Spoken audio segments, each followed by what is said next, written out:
It all began on a quiet Tuesday night, just after midnight. I was nestled in bed, half asleep, the kind of sleep where the world fades to static and every creak in the walls becomes background noise. That's when I heard it, a soft thump outside. Nothing big, not alarming, just a sound. Dismissible. I assumed it was a raccoon rummaging through the neighbor's trash again. Maybe a cat knocking something over. I rolled over and went back to sleep. The next morning I walked out, coffee in hand, and there it was, my mailbox. Or rather, what used to be my mailbox. Now it looked like it had been knocked over by a linebacker who hated mail. It was twisted, lopsided, hanging by a single rusty bolt, dangling like a tooth after a playground fight. I blinked. Weird, but okay. Could have been a delivery truck misjudging the curb. Stuff happens. No need to spiral. I set it back up, hammered it in, straightened it out the best I could, and got on with my day. 2 days later, bam. Again. This time it was worse. The entire post was ripped out.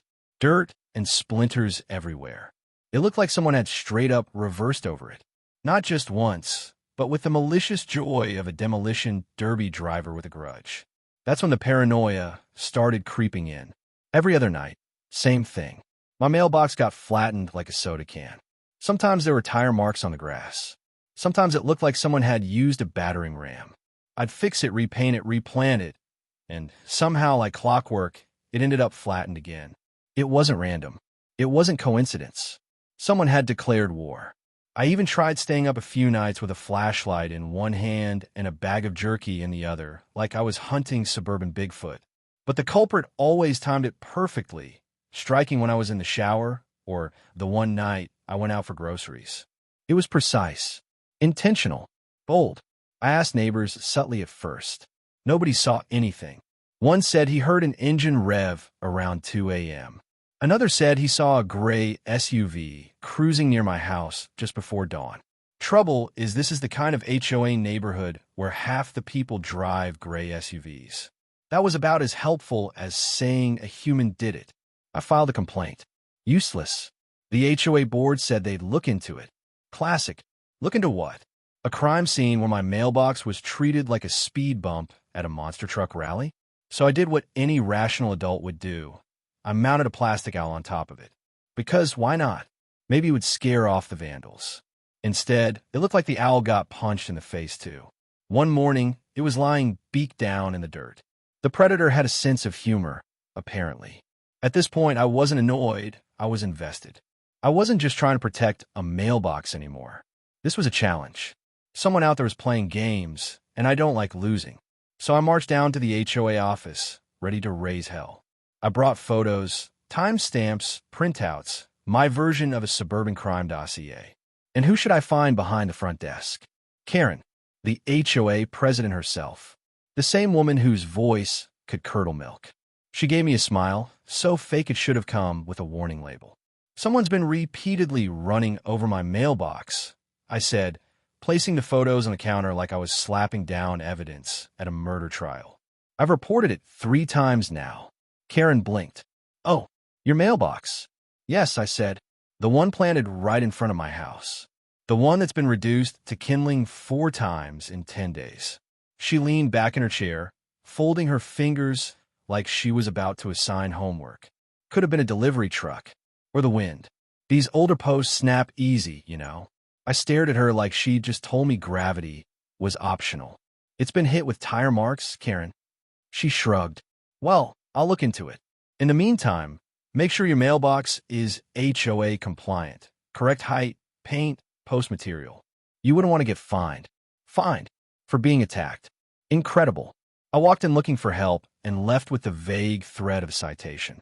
I should have expected it. Karen didn't wear power. She wielded it like a sword. The kind of woman who measured her worth in laminated permits and board votes. Still, I went home. Rebuilt the mailbox again. This time, I reinforced it. Thicker wood, deeper post, better paint. Even a reflective strip, like it was a school crossing sign. For 3 nights, nothing happened. Peace. Then came Sunday. I was standing by my front window, sipping my coffee, feeling a rare moment of contentment. Socks on. Sunlight pouring in. Then I saw it. Karen, in her gray SUV. She slowed down in front of my house like a predator circling prey. Looked left, looked right. Then she hit the gas. Boom. My newly rebuilt mailbox shattered into splinters. She backed up, then ran over it again. Like it was personal. My jaw dropped. I ran out, still holding my mug. Karen, what the hell? She stepped out of her SUV, adjusting her visor like she was stepping onto a tennis court. Oh, that, she said, playing dumb. Didn't see it. Just appeared out of nowhere. I looked at the empty crater where my mailbox had stood. It's been there for 5 years. She waved her hand dismissively. It doesn't match the approved HOA mailbox color. It's supposed to be antique bronze, not whatever depressing gray that is. You mean like your car? She blinked, offended. It's not my fault your mailbox isn't up to standard. Technically, you're lucky I have an issue to fine. That's when I knew. It wasn't a road driver. It was Karen, all along, hiding behind her title. Shielding herself with rules she twisted to serve her grudge. That night, I didn't sleep. I schemed. Karen wanted to play dirty? Fine. But she forgot one thing. I wasn't a victim. I was an engineer with a grudge. I was about to build the Fort Knox of mailboxes. I spent the weekend working like a man possessed. Inside the new wooden post, I inserted half-inch thick cold-rolled steel. Welded, bolted, and sunk 3 feet into a concrete base. On the outside, it looked like an ordinary mailbox. But inside, indestructible. To top it off, I painted the exact same gray Karen hated. Motion sensor camera installed. Ready for her. 2 days later, I was back at the window. Coffee in hand. Slippers on. Hawk mode. She came. Same SUV. Same slow crawl. Then, impact. Her car slammed into the post like a battering ram. Except this time, the post didn't budge. Her SUV's bumper crumpled like a tin can. The hood bent. Her airbag deployed with a whump so loud, I nearly dropped my coffee laughing. Karen stumbled out of the car, dazed, hair wild like a villain mid-defeat. I walked outside, slow as molasses, phone already recording. Morning, Karen. Looks like your SUV just appeared out of nowhere. She got to the mailbox and scathed. Then at her car. This is a safety hazard. I'm reporting you. I grinned. Please do. Want me to send the footage to your insurance, too? She turned a shade of red. I didn't know humans could go. Hopped back in her crumpled SUV and drove off like a busted parade float. That night, neighborhood watch meeting. The video, instant classic. Popcorn was passed around. Karen? Speechless. Next day, the HOA board met. Karen tried to argue mailbox safety compliance. The board didn't buy it, especially not after watching the video 5 times. Karen was removed as HOA President that week. Me? I got a letter from the HOA apologizing. My mailbox? Still standing. Not a scratch.